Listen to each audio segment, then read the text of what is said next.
can we create an environment where it's okay for somebody to express anger?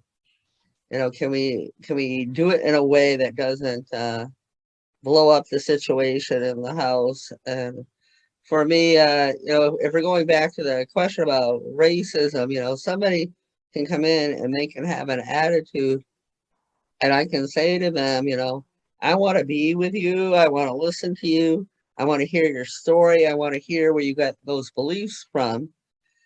And when you say that word, I start to shut down.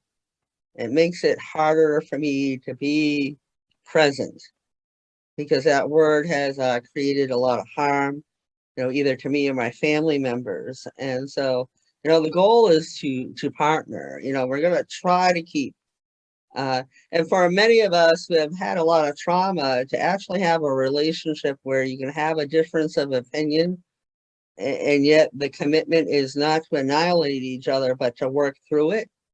That was a learning curve for me. That was, it doesn't have to be adversarial.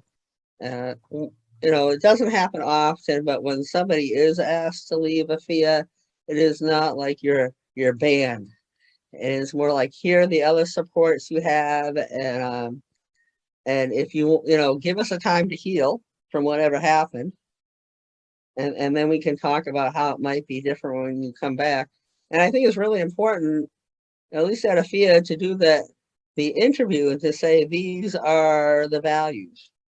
We don't have to agree, but we have to try to respect each other. Is that something that you feel can happen?